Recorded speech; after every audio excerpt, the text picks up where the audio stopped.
All right. Thanks everyone for coming to this salon about Rachel's book, I Feel Love. We are very lucky to have two esteemed guests joining us. We have both Michael and Rachel, and I've got a brief bio on both of them. So, Rachel is an award-winning science journalist who regularly contributes to the New York Times, National Geographic, Scientific American, and many other publications. Her reporting for the New York Times broke the news globally about the MDMA Phase 3 clinical trial and was highlighted by Michael Pollan, Ezra Klein, and Tim Ferriss, among other thought leaders. In 2022, Nuwer was among the inaugural recipients of the Ferriss UC Berkeley Psychedelic Journalism Fellowship. She holds master's degrees in applied ecology and in science journalism. Her first book, Poached: Inside the Dark World of Wildlife Trafficking, took her to a dozen countries to investigate the multi-billion-dollar illegal wildlife trade. And then Michael has an academic background that spans business economics and environmental social sciences. He has spent much of his life engaging with his two passions, wildlife conservation and the music dance festival world. His wildlife work led to a deep dive into wildlife trade policy and the effects of prohibition. His festival engagement evolved from regular participant to DJ and event organizer, during which he developed a parallel fascination with the role of psychedelics, including MDMA, in that scene, and again the effects of policy, including prohibition. Michael was a co-founder of Africa Burn, South Africa's regional Burning Man event in 2007, and in 2012 founded its Sanctuary, a compassionate care facility for participants facing challenging personal experiences with psychedelics. He remains intensely interested and involved in social policy issues. Again, we are very lucky to have both of them here today. The style of this is Michael's prepared a series of questions for Rachel that they'll go through those, and then we will open it up to Q&A from the audience. So, Michael, I'll turn it over to you. Great. Thanks so much, Alex. I'll dive straight in. So, Rachel, you and I met in a different context, which was the context of wildlife conservation and trade policy and wildlife trafficking, and then eventually learned that we had these two overlapping interests and had gained similar experiences and insights along the way. And when I first developed an interest in the issues surrounding MDMA, this was considered by many to be very much at odds with my interest in wildlife conservation. But in more recent years, we've seen more people joining us in having these parallel interests and the similar overlap. So can you share with us from your perspective how you went from being primarily a conservation science writer to tackling this particular topic, the history of MDMA? Yes, it's great to see you again, Michael, after all these years. Just to fill everybody in, Michael was my go-to rhino horn economics guy. So we had many long chats about, whether or not legalizing rhino horn trade would have any impact on poaching of animals. And I actually, before this call, I looked up one of our old interview notes from, I don't know, like 2014 or 15. And I remember this, you were talking about the war on drugs, and I had this inkling that like maybe there was more to this war on drugs interest of yours, but I didn't ask you at the time because, again, it was sort of separation of church and state. I was doing my conservation job, not talking about drugs, but I'm really glad that we've finally come full circle and discovered this shared additional passion of ours. So how did I make my journey from conservation to psychedelic science? Well, I will say that conservation is my primary passion. I grew up in Mississippi. I was, loved exploring the bayous and bays and woods of my home. So I really loved ecology, but I also was surrounded by animals as individuals. So my house was the place where, like, if a squirrel fell out of a nest or like a kitten was found, anybody in town would bring the animal to my mom and we would take care of it. So I appreciated ecosystems, but I also appreciated animals as individuals. I wanted to become a conservation scientist myself, but learned through unfortunate trial and error that I really suck at math. So I decided, okay, unlike Michael, I'm not going to be able to do all those like economic statistics and this, that, and the other, and I'm not going to be a very good scientist. So I needed to figure out a way to kind of have a compromised career, something that I would excel in and love, but also, do the most good for the world, which is what I had hoped to do with conservation. So I pivoted to science journalism, and starting out, I immediately knew that I wanted to write this book about illegal wildlife trade, and that is what eventually brought me to Michael.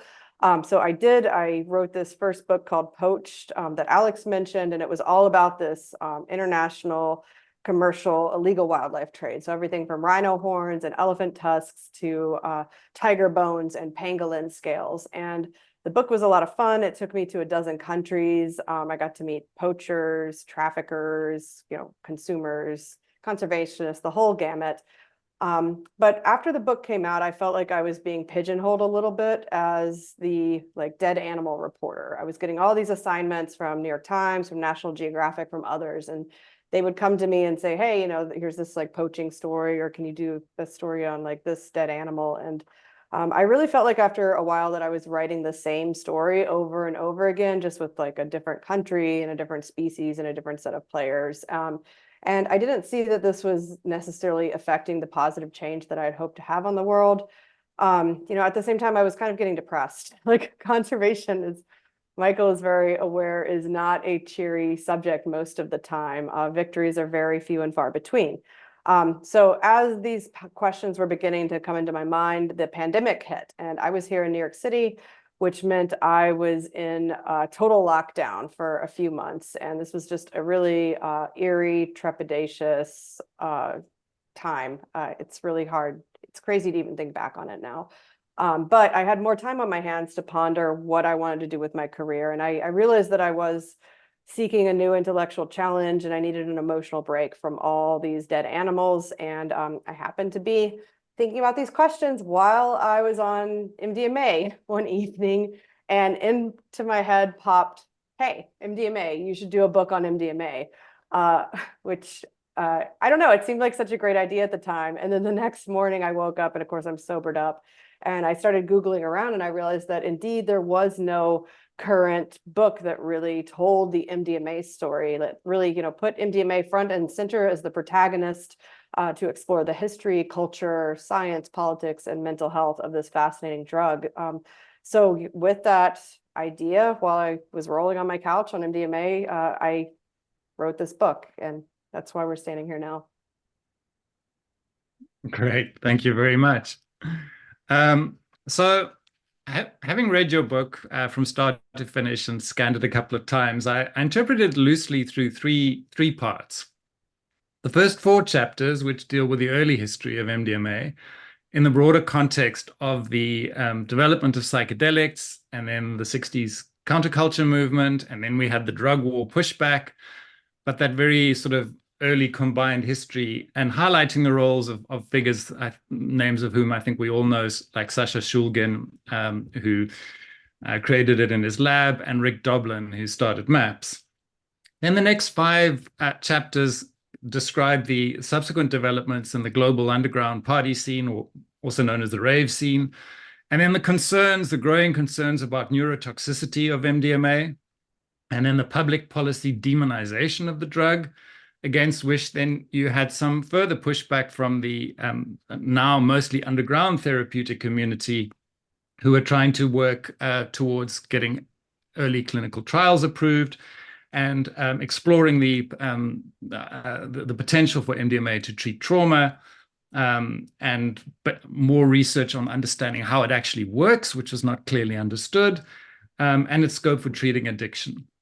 And then the final 5 chapters of your book take a much broader look at the social history of MDMA, including the challenges of returning it to legal use, the role of prohibition, findings relating to human sociality and connection, the challenges of destigmatizing MDMA use, and questions about its future. So you covered a lot of fascinating aspects, and I thought I knew a lot before reading the book, and then just realized how little I did know, and I learned a lot. But now I'm curious to know, which aspects of your own exploration did you personally find most interesting or surprising, and why? Great question. So I'll say that I actually knew very little about MDMA when I began this book project. I was a recreational user myself, but I really only had sort of an inkling of the clinical trials with MDMA to treat PTSD. And I had no idea about the deep history that this drug has. So if I had to pick something, I would say that I found the history the most surprising. And I'm not usually a history buff. My mom's a historian, so she would be sad to hear that. But just learning, for example, that this drug was first synthesized in 1912 by the German pharmaceutical company Merck was like really shocking to me. So for those who haven't read the book yet, it was created as not as a final product and not as a psychoactive agent, but as a chemical intermediary on the steps to create a blood clotting agent that the pharmaceutical company was interested in. Interestingly, also, we don't know whether Merck's scientists actually ever discovered that MDMA has these very interesting psychoactive properties. There's tantalizing hints in Merck's archives.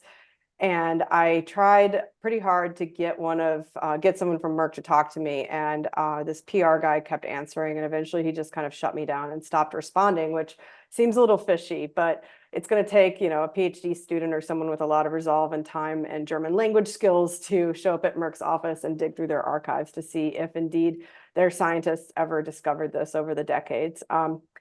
The next time that MDMA really appears in the historic record, and the time that I think is most fascinating, surprising, and also disturbing, is in the 1950s during this exceptionally shameful time or chapter in US history when the US Army and the CIA were conducting covert experiments on Americans, on military enlistees, on regular citizens, on people who went to psychiatric hospitals. So what we don't know is whether or not MDMA actually was used on human beings at this time. The thing we do know is that in the 1950s, a gentleman named Harold Blower, he was a professional tennis player, checked into a respected psychiatric facility here in Manhattan. And he was terribly depressed. He'd just gone through a divorce and he was just looking for help. And during his stay there, his doctors kept giving him these injections. And he was like, hey, I don't really feel well. Like these injections are making me feel funny. And it turned out the injections were of MDA, which is a closely related chemical compound to MDMA, but it's a more powerful one, more neurotoxic one. And Blower was actually saying, please, I don't want these anymore.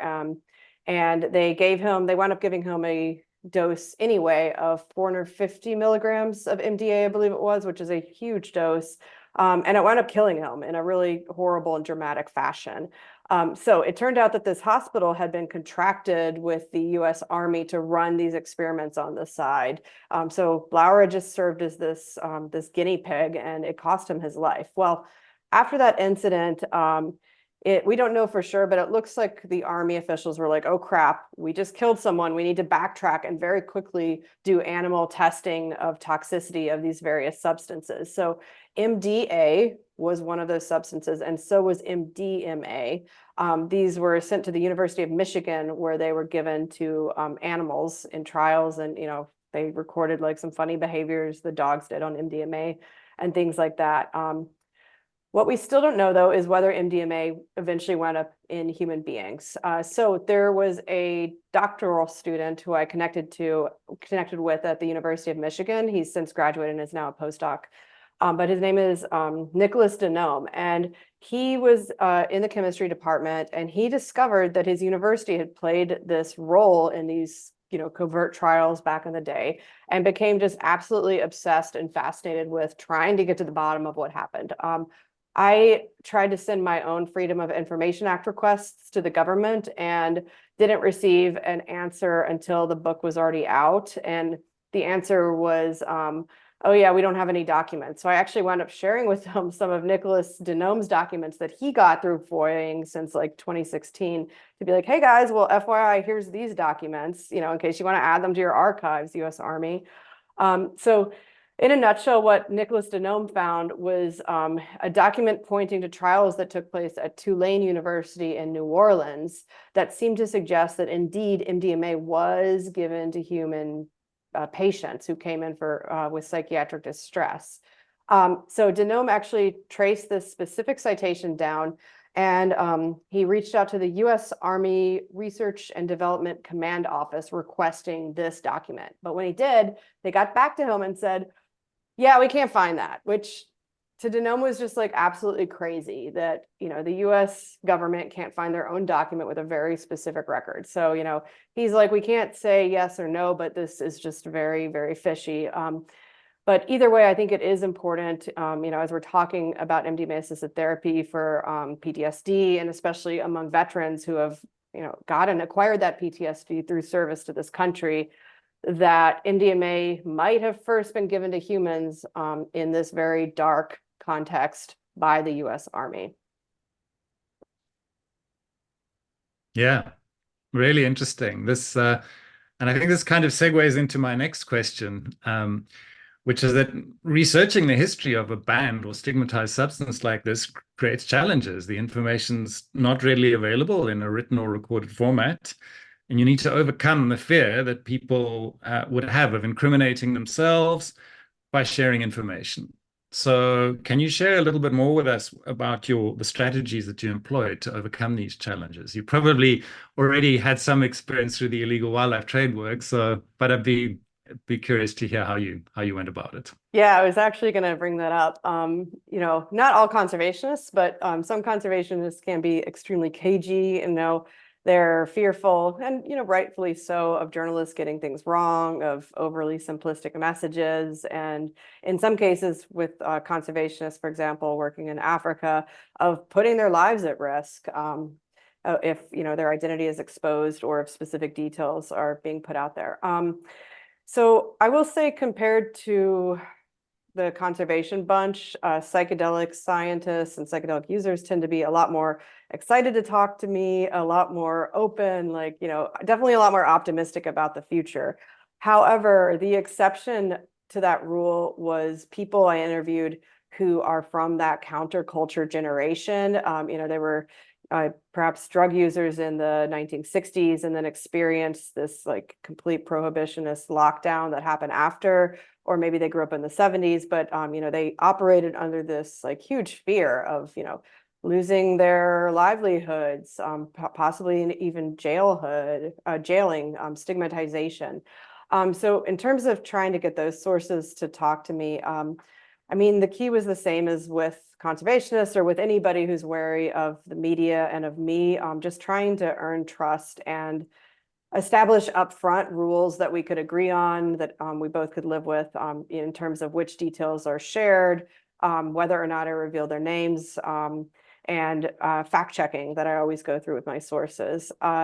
This strategy didn't always work. There were a couple, I wouldn't call them major failures, but I guess disappointments of things and people that I wished I could talk to or see that I wound up not. So Alexander Shulgin, who, as you mentioned, Michael, was the prolific Bay Area psychedelic chemist operating for decades. He's actually the one who resynthesized MDMA in the mid-1970s and wound up spreading it to the therapeutic community at that time. Anyway, Shulgin had all of these incredible files at his place, which everyone calls the farm, and they were just sitting in boxes. And I really wanted to go through these files and just look for little kernels of insight into MDMA, into its history, into what the people operating at that time were thinking back in the 70s. However, I was not given permission to look at the files because the names of certain individuals had yet to be redacted. And the people kind of at the top there were just concerned about me leaking someone's name that I shouldn't be. So that will be a project for another journalist in the future. There was also a scientist at Johns Hopkins University named Riccardi, and he and his wife, who's also a researcher, were basically the leaders in the 1990s and early 2000s championing this theory of MDMA neurotoxicity. So essentially that ecstasy was going to eat these holes in users' brains and cause early Parkinsonism in young people who were going to raves and doing all these drugs. So I really wanted to talk to Riccardi about what he was thinking and whether he had sort of reevaluated his stance. And now that time has passed and none of these terrible things came to pass, what do you think? Yeah, I emailed the two of them, he and his wife, and just silence. I also reached out to former graduate students of theirs, silence. So unfortunately, their views aren't represented in this book, which I really would have loved to include their voices. But, I also, understand maybe why they don't want to talk to a journalist about that period in their life, because, essentially all their research has been refuted at this point. So yeah, as I said, though, all told, people were really excited to talk to me outside of those sort of two groups. And I really enjoyed the oral history part of this, just hearing everybody's stories and trying to represent them in these pages so that people can enjoy them from into the future. And a lot of the stories I discovered also were ones that haven't been told publicly before. So my favorite out of that category would be Karina, who was a chemist who originated from the Philippines, immigrated to the US and started working at Intel. Just, really whip smart, fascinating go-getter woman. And she wound up being recruited to take part in the biggest commercial MDMA production group in the 1980s and early 90s, a group called the Texas Group, because they were operating out of Dallas predominantly. But yeah, I mean, Karina had never shared her story with anyone before, and now, she can be celebrated for better or worse as the chemist who really helped to spread MDMA across the US and beyond, before it was made illegal and also for some time after. I guess the one other challenge I ran into in terms of sourcing, I would always ask scientists at the end of my interviews with them whether or not they had ever tried MDMA. And I would, about half of them would just like be fine talking about their experience, and the other half would be extremely cagey and, like no comment. And I really appreciated those who were willing to go on the record, because I think it's important to, if we all talk about our drug use, it becomes normalized and people can realize that, all these people are doing drugs, and we can have sensible conversations about them and, talk about harm reduction and, how to do this responsibly and things like that. And, maybe move toward more sensible policies. On the other hand, I can also understand why some scientists would not want to bring that up. It's, I often heard this refrain of like, like screwed if I do it, screwed if I don't. If they admitted that they said, okay, I took drugs, then all of a sudden they would be biased in the eyes of their colleague. Like, oh, of course, you've taken these mind-altering drugs, you believe in them. If they said they didn't do it, then people would say, hey, well, how do you even know what you're talking about if you've never even tried it? So a lot of people just prefer the no comment approach. Yeah, interesting. And that sort of speaks nicely too, and leads into my next question, which is that MDMA is really just one of many examples of mixed public attitudes toward consumption and use of products, leading to public policy disputes, often enshrined in fear and concern, as we heard here, with some calling for bans, often motivated by fear and fueled by ignorance, and others seeing more opportunity. So there are many interesting thematic examples that I read as I read your book, and there were echoes of other public policy issues, including wildlife trade policy issues. And I'm just going to pick out four that I picked up. The one is the key roles of certain charismatic individuals, and not necessarily black and white. There's some good and some bad. And examples would be Rick Doblin and Michael Clegg from the Texas Group. Some negative stereotyping of the assumed users of the products. There's often undertones of racism as well. And then sliding door moments. I've taken that from the movie Sliding Doors, where just one very fine-tuned event could end up with a completely different result, or end up pushing things in a completely different direction. So they turn out to be watershed events. And then one that's pretty close to my heart, and one that I've been tracking with a lot of issues, including the COVID issue, is the questionable objectivity of science, in which we see intrusions of directionally motivated reasoning and political establishment agendas intruding into the science literature, including the peer-reviewed literature. So in exploring this particular topic, which of these thematic aspects did you find most striking, and why? I love that you've highlighted all of these because I could just talk ad nauseum about any one of them. But I'm going to agree with you, Michael, and say that the questionable objectivity of science was most striking to me, and just the perversion of the scientific process by politics, by money, by the press, especially in the 90s and early aughts. I mean, I grew up believing in this whole drug war stuff. You know, I was a just say no dare kid. I like was very anti-drug. I judged people that I knew who smoked weed. You know, I thought they were like deadbeats. I thought they were like seeking some kind of escape. And I just had profoundly like zero interest in drugs until I tried mushrooms in college. And I think I tried mushrooms just because I'd never even heard of them. So I was like, okay, you know, this is a innocent thing to do. And, you know, finally I started thinking with a little more critical eye toward drugs until I found my way to MDMA.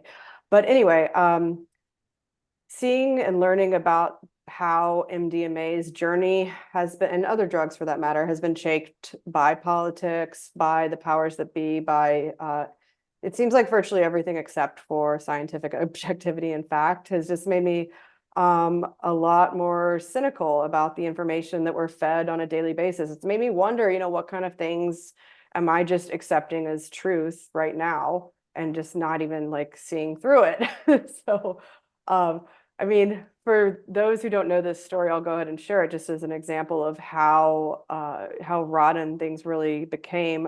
So Riccardi, that scientist that I mentioned, you know, his lab got millions and millions of dollars of funding from the drug authority here, NIDA. I don't know how to pronounce them actually. And they were basically trying to prove that anything and everything under the sun having to do with MDMA was neurotoxic, you know, giving rats these like giant doses of MDMA and, you know, warning that MDMA was going to cause Parkinsonism. And eventually their lab published this sort of like mic drop singing paper in the extremely respected journal Science that allegedly showed that MDMA not only impacts serotonin systems, which, you know, everybody had known that for years, but also dopamine systems, again, with the implications that everybody at these raves was going to come down with Parkinson's, you know, in not too long. And they had done these experiments in some baboons and monkeys, and several of the animals died. Others, you know, dropped down convulsing, and the doses weren't like that very high. So again, if they were thinking about this from a critical, objective, just logical point of view, the obvious thing would be, okay, maybe we should redo this experiment because we haven't seen MDMA impacting dopamine before. And we also haven't seen ravers just dropping down dead at a party. It just doesn't make sense.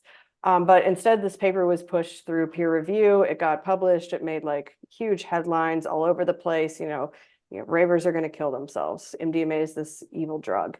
Well, come to find out, enough people raised a fuss about this study, questioning it, that they took a closer look at their data. And as it turned out, they had accidentally given their lab animals methamphetamine instead of MDMA. And, you know, meth is a much more toxic drug than MDMA in the doses that were given, so that the findings made sense. And no one ever found out how this had happened. The lab tried to blame the pharmaceutical producer who had shipped them the samples, but the company was like, you know, no way. Like, we have our processes. There's no way this could have happened, this mislabeling of meth and MDMA. But I did talk to one neuroscientist who knew some of the lab techs back in the day in Riccardi's lab. And he doesn't know for sure, but he suspects that one of the technicians swapped the bottles, either because the technician wanted the MDMA for themselves or they were trying to actually sabotage the lab. But, you know, that's a mystery that unless someone comes forward will probably never be solved. But anyway, that example to me just, it really exemplifies the just blind degree to which people were pursuing, you know, truth that they wanted to prove rather than actually following the objective facts as revealed by the scientific process. listening to that story again, and I can think of other science articles about other topics that are similarly dubious and probably Yeah. worthy of, and they don't always get retracted. But it also reminds me how important it is to think behind what is in front of you and look at incentives. And I'm also reminded of a comment you make elsewhere in the book where Rick Doblin went to Michael Clegg and sort of Hmm. pleaded with him to sort of back down a little bit and not be so aggressive because MDMA was about to be banned. And he turned around and said, well, actually, I would prefer it if it was because I'll make a lot more money. Yeah, So if only the US government was as honest as, drug producer Michael Clegg. Yeah, for sure. incentives matter. That's my inner economist speaking. But Definitely. moving on to the effects of MDMA, and you mentioned you discussed the fact that MDMA is kind of self-regulating. In other words, it seems to have a shelf life for a lot of people who use it. They tend to build up a tolerance towards it, or their first few experiences are amazing, and then the subsequent experiences start to become less amazing. And for some people, it turns around completely. That it really no longer works at all, or that the negatives really exceed the positives, and it becomes an unpleasant experience, including Sasha Shulgin's wife, Annie. And we never know if she took it one last time before she passed. But what was your personal final assessment, hearing all these viewpoints of the positive versus the potentially harmful effects of MDMA used for individual people from a health perspective? I'm not talking about the social effects. I'm talking about the personal effects. For sure. And I'm also going to say I'm not talking about therapeutic effects either. I'm just going to talk about recreational, like people doing this on their own at home or, out at a rave or, wherever they may choose. Despite the fears about neurotoxicity, first of all, that really hasn't played out. So there was this amazing experiment done. Well, let me back up.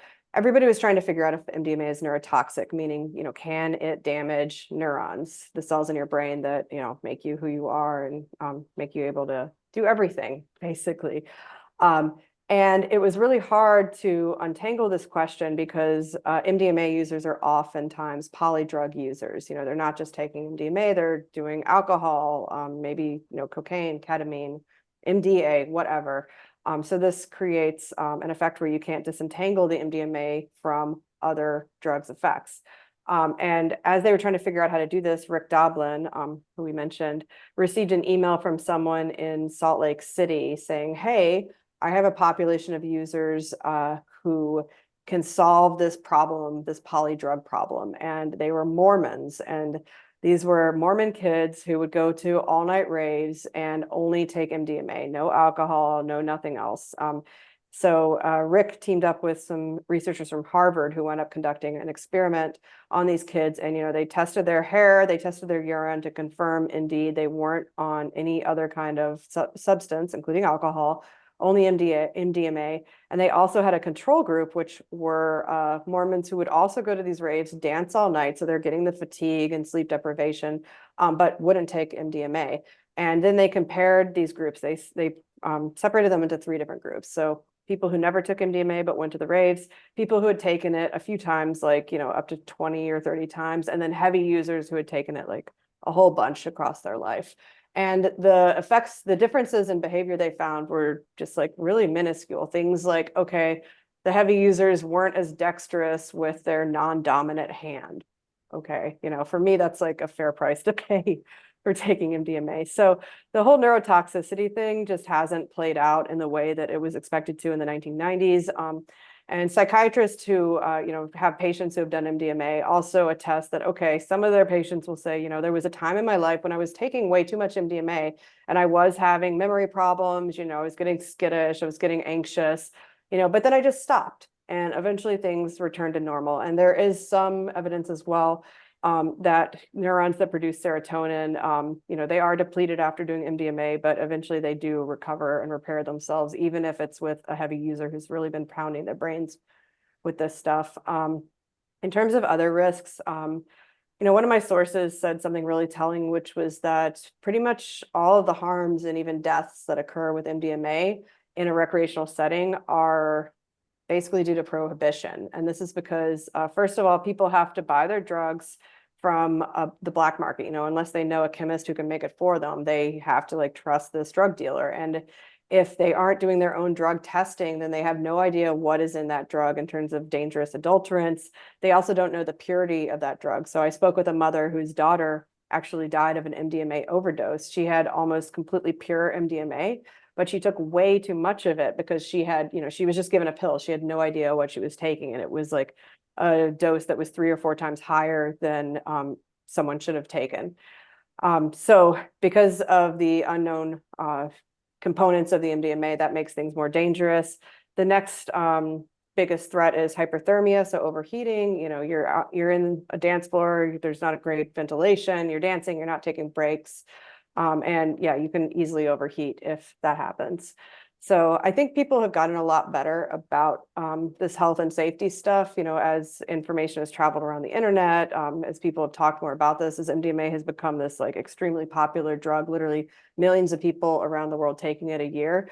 But, I have an MDMA news alert or Google alert on my desktop, and every day I'm getting, well, maybe not every day, but at least every week I'm getting alerts about some teenager who has died in Australia or the UK or here. So, the risk is very small compared to other things we do, like driving cars, drinking alcohol, but the risk is still there. And I just think that we should really focus on decriminalizing and even legalizing MDMA to bring that risk down, to have sensible drug policy where, we are educated about how to take MDMA, where you can go to a pharmacist and buy pure MDMA and they tell you, okay, here's how much you weigh, here's how much you should take, here's that, yeah, there's just so many things we could be doing that would make MDMA safer. But, despite those risks, life is a riskful thing. Like if you step out your door, if you eat a piece of chicken, like you're taking a risk. So I do think that the positives outweigh the negatives. Great, thank you. You've partly answered the last question I had for you, and no, but that's fine, because I'd also like to leave just a little bit of time for other members to ask questions. So what I'm going to do is I'm going to combine the last 2 questions I had for you into one. Cool.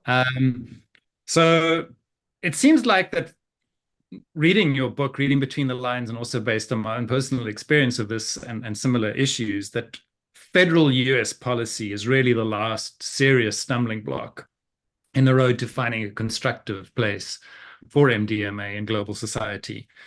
So my first question was, given what you learned, and noting your comments about the optimism, how far away do you think we are that we still are from overcoming this last hurdle, and what pivotal developments will cement this change?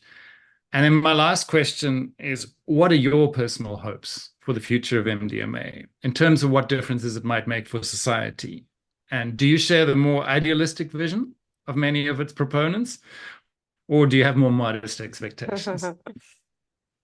Yeah, I'm like a cynical idealist, as many journalists are, and I try to fight this, but I'm like deeply pessimistic about humanity as a whole. I love people one-on-one, but anyway, I'll get to that. The first part of the question, I have been in touch with people from MAPS and Lykos pretty regularly. Lykos is MAPS's new pharmaceutical arm that's going to hopefully take MDMA to commercialization. And they are very optimistic about how things are going. Every signal so far points to this being approved as a new pharmaceutical. There's a deadline the FDA has been given at the beginning of August. So, I'm kind of counting down the days to see what happens. That said, this is MDMA. Anything could happen. Like as history has shown, this is a long, long journey. So I wouldn't be surprised if there's some kind of like last minute like pause or like demand for new data. Colby mentioned before this report that came out a couple months ago from the Institute for Clinical and Economic Review. That's this nonprofit group that tries to assess the cost effectiveness of drugs. They did this report on MDMA-assisted therapy and, raised all kinds of red flags, which the people who carried out the clinical trials pushed back on. But the result is there's a public hearing on Tuesday that the FDA is holding. Anyone can log in on Zoom, which I plan to do, where people are going to testify, for or against MDMA-assisted therapy and kind of debate the evidence. So we'll see what comes of that. It should be an interesting Zoom meeting nonetheless. So yeah, I don't know what's going to happen, but I do think that eventually MDMA-assisted therapy will be granted approval by the FDA here in the US. I just don't know if that's going to be August or not. And then the big question, once that happens, is how in the world is this going to look once it rolls out? Like, is it going to be a complete mess? Are the people who need to access this therapy all going to be able to get it? Or is it just going to be for people with like great insurance or personal wealth?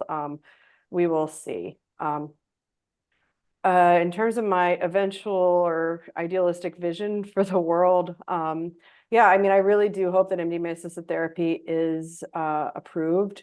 Having talked to people for this book and in my reporting, and also people that I know personally who have done it, I think that it really can be a game changer for people who are living with PTSD, who have childhood trauma, or just who want to, kind of work out some things for themselves and get to know themselves better and like have a clearer vision for moving forward with their lives. I think MDMA for well people in a therapeutic setting can be really, really helpful in that, it should be made available to people regardless of whether they have a diagnosis of, whatever or not.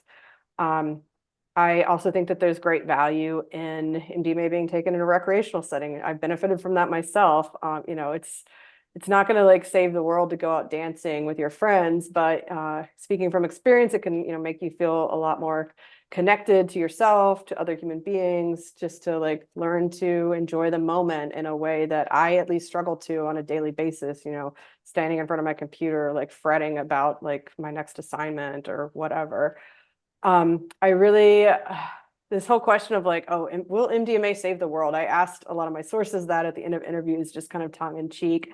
And I was surprised that a lot of them like have these lofty visions of MDMA, like creating a better world. I'm a little dubious of that. Like, in the end, we are just human beings, trying to make our way in the world. And it's really hard to affect like large scale positive change. But on the flip side, like, yes, we are just individual human beings. So if people can be, made more whole, if they can get through their trauma and have more bandwidth for things like caring about like other people, for caring about the planet, for caring about wildlife, maybe MDMA can nudge us toward a more loving and connected place. I sure hope so, but we will see.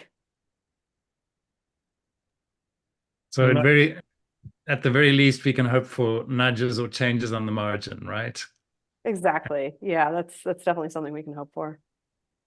Great. I think, Alex, if you want to field any questions from the other participants. Yeah, we got about 10 minutes for Q&A from the audience. Christoph, I saw your hand. Hey, Alex, I always have a question or two. So if you don't mind, I'll rifle off a sequence of small questions and you can just pick whichever one sounds most tempting to you. So the first is a broader philosophical account of this phenomena of using some kind of an assistant that manipulates neurochemistry in order to gain therapeutic advantage. And I'm curious whether or not you think there's a reductionist approach that's overly taken, which to say when people talk about psychedelics or MDMA or anything else that produces an alternate state of consciousness, people ascribe to the drug itself the healing effects sometimes. But I wonder how much can be ascribed to the specific thought pattern experienced within the user of the drugs so that it's an intellectual shift, a mindset shift, which if not tended to, therefore might diminish the overall quality of the therapeutic benefit. So that's one, it's just the reductionist account and whether you subscribe to that or see it as more of an intellectual shift. The second question is just, I noticed in the dialogue about the sciences that you communicated, Rachel, a certain kind of skepticism about the ongoing processes by which scientists engage their work, but nonetheless communicated a fairly high confidence in the overall scientific process if appropriately undertaken. And I wonder if there could be pushback on that just epistemologically, it's not as robustly strong. There are inherent philosophical quandaries within the sort of empirical strategies used by the sciences, so that actually the problem is embedded in the craft itself and not only in the bad intent of the scientists who might be manipulated by financial or political incentives. So those would be two prompts that I could throw out there. If you want other prompts, I've got like 30 in my head right now, but just respond or don't to either of them. Yeah. Awesome. Yeah, those are great questions. Okay, the first one, so like, is it this like reductionist approach versus like, something going on in our mindset? I think it's actually sort of both based on what we know. So I mean, first of all, like depending on like your spiritual beliefs, I'm more of in the camp of like we are our neurons. So, what happens to our neurons happens to us, whatever us may be. And I'll cite Gul Dolin, neuroscientist's research here. I've got a whole chapter on her work, but in a nutshell, she pretty much is providing the best mechanistic explanation we currently have for how it is that psychedelics, including MDMA, LSD, ibogaine, psilocybin, and even ketamine, provide these results that we're seeing in therapy. In studies of mice, Gul found that these drugs reopen what's called a critical period. And this is these finite windows of malleability that virtually all animals have. Think about like baby ducks imprinting and following their mom, or birds learning to sing. Humans have this too. And these critical periods basically are these windows of open learning where we like absorb the information about our world so that we can be set up for this lifetime of success. And critical periods can reopen. And the thought is that they, in times of like heightened vulnerability and extreme fear, like what you would encounter if you're a soldier in war, they reopen and you basically rewire your brain to learn these new skills to help you succeed and survive in the world. So the beauty of psychedelics is that when taken in the right context, they reopen critical periods, and these critical periods vary depending on what you're doing. So in psychotherapy, you can reopen your critical period for social reward learning, which is how people can undo the harmful habits that they've literally wired into their brain through their PTSD. And, this is why people aren't just forgetting, what was it? What was this horrible memory? They've learned to rethink about it in a new way because they've literally created new connections and done away with old, harmful, unhelpful ones. And this also explains why people aren't just going to raves and like magically being cured of their PTSD, because you have to go in and actually perform the task and engage with it that you're trying to reopen for this critical period. And Gul's actually now doing experiments seeing if she can reopen a critical period for motor learning, and this would be helpful for stroke victims to regain control. And so, instead of doing talk therapy, you would do your physiotherapy exercises. So super fascinating stuff, and also explains why these drugs are producing an enduring effect that lasts well beyond after they've cleared our system. In terms of the science question, yeah, I mean, the scientific process definitely isn't perfect, but I do think it's for, certain questions, it's the best mode of inquiry that we have. And, it's iterative. It's always trying to correct itself through the peer review process and, experiments that build and build and, testings out and just throw things at a wall and try to find out what does and doesn't stick. Is it the only process of inquiry we have for exploring our world and what it is to be human and to exist? Like, absolutely not. But, I think it's a good one that's worth keeping around. Nice. Anybody else have any questions? Yeah, Thomas. So something interesting happened maybe like 2 or 3 months ago, where I might have my timeline wrong, but somewhere around earlier this year, where in the psychedelic space there's been this huge tense question around what the fuck even is a double blind, and how do we do this, and how do we sell it to the public? And then that exploded all across the New York Times and has crashed a lot of the research going on at Johns Hopkins in a very, very dramatic manner.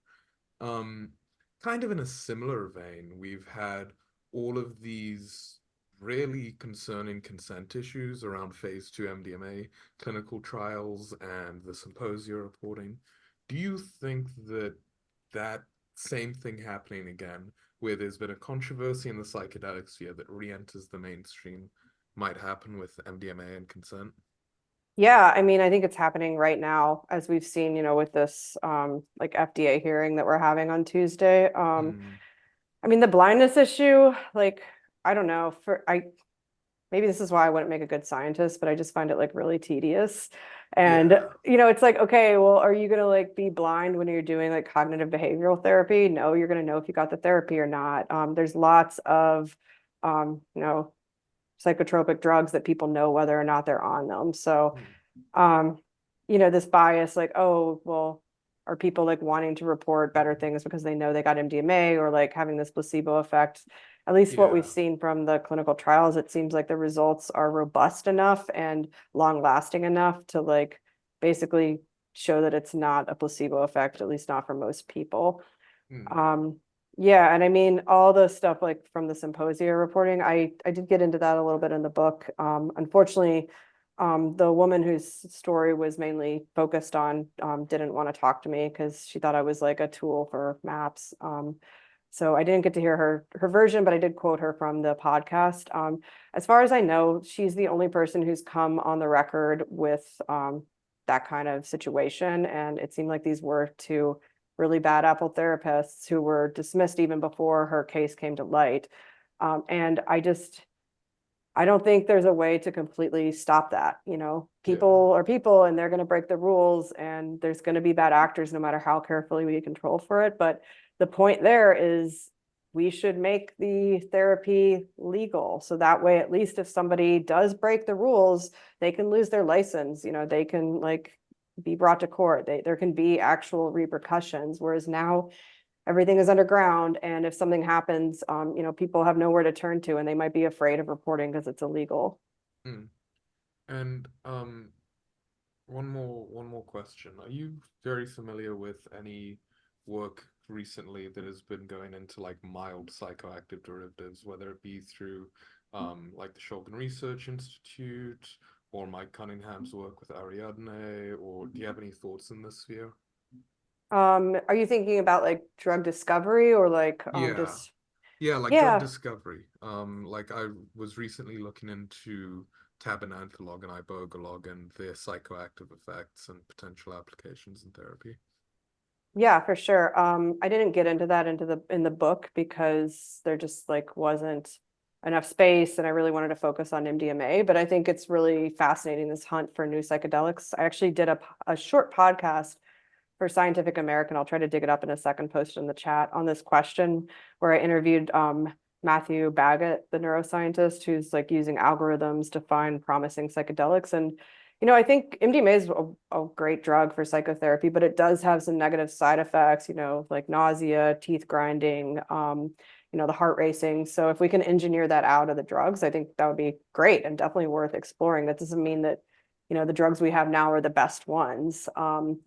At the same time, I don't think that these attempts by some other chemists to basically engineer out the psychedelic properties, the mind-altering properties of these drugs, are going to work. Because again, going back to Gould-Dolin's findings with the critical period, you need that alteration of consciousness. Like, she essentially thinks that the feeling of being in an altered state of consciousness is the feeling of having a critical period open. Cool. Yeah, I agree. We got time for one more question if anybody has one. I'll jump in. Yeah. I'm curious. So just like with Poached, you didn't want to become the dead animal journal. I'm curious what's next for you so you don't become the MDMA/drug journal. That's such a good question. Thank you. Yeah, I mean, I'm already kind of like getting, okay, psychedelics, what's next? I just did a story for Scientific American, like a big feature about near-death experiences, which was like so fascinating because it is sort of this other altered state of consciousness, but it's one that our body seems to produce naturally. And there's like this huge controversy between these different camps of scientists. One camp who is like, this is proof that consciousness exists beyond our physical form and maybe is this like undiscovered substance that like flows through us. And the other camp who's just like, no, that's silly. We're just a bunch of neurons and it stops. And this is like the brain doing it. But there's really interesting research from neuroscience labs in Michigan, in Belgium, that are starting to actually discover like the mechanisms through which these near-death experiences happen. So death. That's maybe next. We'll see. I've got another one. I picked up an article which I wanted to share, but I don't have it available now recently. And it was also striking in terms of how MDMA interacts with music. But Oh, there's research recently that shows that music alone has some very interesting psychoactive effects, and especially repetitive music that induces trance-like states with absolutely no help from any mind-altering substances. So that's super an interest cool. that's come into Yeah, my. I've definitely been in like trance states, like dancing without any drugs, and yeah, you can get into it. So cool. All right. Well, we are out of time, but thank you so much to everybody that came. Thank you to Michael and Rachel for coming and doing this. This was fantastic. This is recorded for any of you that are watching, and it should be posted on Interantellect's YouTube page, so you can go back and watch it again if you want to hear it. And I'd encourage everyone to check out Rachel's book. It's fantastic. Thank you. Thank you all so much for coming. And Michael, this is wonderful. It's so great to connect here again. I'd also like to put a big shout out to Alex, who's very modest and Oh, didn't tell us yes. about Yeah, himself. thank you, Alex, too. Is in his own right very clued up on the topic, and thank you so much for facilitating this, Alex. Well, And thank thank you again, and to everyone. Absolutely. Cool. Yeah, everybody have a great night.